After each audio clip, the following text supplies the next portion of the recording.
Good morning, everyone. Today is Tuesday, April the 11th. My name is Anne-Marie Band, and this is the Moneyball Morning Report for the Benzinga Pro platform. We're looking at a little bit of algorithmic flow here. This is for the SPY yesterday. Notice algorithmic flow is negative, price action is positive. That's very divergent flow, and it means they're hedging into the CPI number tomorrow. A lot of people upside down in their short positioning. Me, for one, because I am short the 409s, but what we are looking at is yesterday, or coming into today, excuse me, we've got 304,000 contracts that are short the 410s, and so, all the way into May, as in sell in May and go away, they're short the 410s. They're short the 409s also, but from a weekly perspective, expiring on Friday, they're still looking at these negative ranges, and I do believe it's because they're hedged in this direction. Net flow continues to be positive, so we've really got to watch out, because if it squeezes, it's going to be big. What we want to see is a pullback into the lower regions and then a big bounce. Okay, and so we're going to be hedging a little bit ourselves. A lot more put open interest than call open interest. Again, that's telling us that they are pushing towards these levels that say, hey, listen, we are going to have ourselves a negative reading on the CPI, meaning the CPI is actually going to be positive. All right, so let's take a look at the real charts now that we are done with this bit. Analytics brought to us by Trade Ticks. Let's take a look at the ES. Here we are above the close of the prior month. Just barely, right? No, we're 2 points underneath the close of the prior month. Something like that, maybe 1.5 points. Here's what we really want to see. And why is this not moved? That's so bizarre. Prior month. There we go. All right, now what's happening this morning? Very sideways. Look at these wicks every day. They try to bring them down, but buyers come back into the fray. My thought is they're going to try and do this again today. That's going to give us enough of a leak that we can really move our trades. What are we looking at? Sideways formations.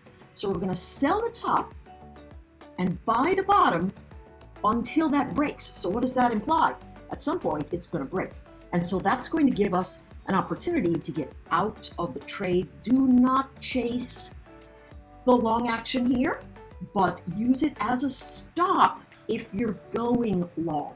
And in these cases, if you are going short, 41.47, we had a big liquidation in the overnight, a huge stop got run at that 41.47, and prices have since retraced. We are in a doji formation, very light volume, both yesterday and the day before. Okay, so we've got light volume in this area. A lot of people are saying, hey, wait, I'm going to wait and figure out what's going on. And that is really what we're going to have. Above 41.22, buyers are going to be more enthusiastic. So if we drop below that area, you want to sit tight if you're looking for longs and go wait for it to break down and bounce off of these lower levels near 40.99. And then you can take it long. Let's take a look at how that looks on the SPY. Many of us don't trade the futures. We do trade the SPY. Let's see what's going on here. We've got 409.92 as a current reading. Price action holding in the area. Notice higher lows, higher highs. But overall, we've got lower highs from the peak last week with a fair bit of volume. Still sideways, pullbacks or buy zones. If the pullback is shallow, meaning we don't get below this 408.75, 408.60, we're going to have to think about positioning long as it pulls back into this area.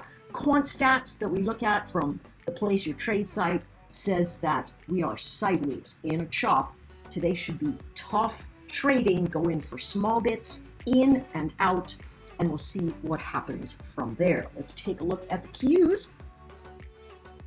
Qs are not as strong. as the ES, and we know that, right? Because the Qs have been quite extended. We are also sitting inside of last week's range. So this looks much weaker, but we have the same range. Short up at 13,200. Let's create an alert at, yep, we want to break through, and then we're going to create the alert. We're going to see what happens in this particular formation as we break through this line up at the top. Okay, so below that level, below the low, 13,130, we go to 13,080, maybe 13,070. If it loses that edge, buyers are going to pull to the side.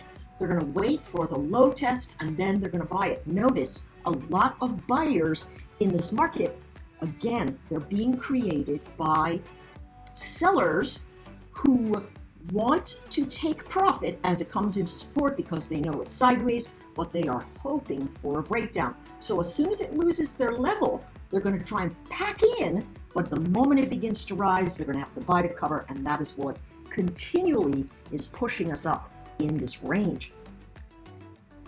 3 candlesticks. What do? We look at the last two. We realize that support edge is at about 13,120.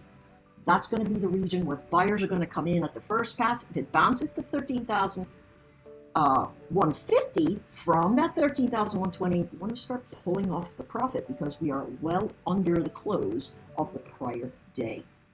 All right, so that's it for the NQ. Let's look at the Qs. The Qs on the daily look a little bit different to the NQ, right? We've seen some buying under here, particularly at these low edges. We know the pullbacks are buy zones here, folks. We are caught in this band. I love this cloud that TrendSpider has. It gives us the opportunity to watch these pullbacks, and then as it bounces off of these regions, we're able to go long. All right, so what are we looking for? 312 on the base, 315, buyers get jiggy, 318.50, buyers are taking profits and sellers are moving in. If we get above, and let's put a line there, if we get above this 318 level, we are going to see price action try to push forward up into 320. We are waiting on the CPI, volume is light, going to be sideways. Good luck trading today. If you don't have to trade, don't. And I'll see you tomorrow.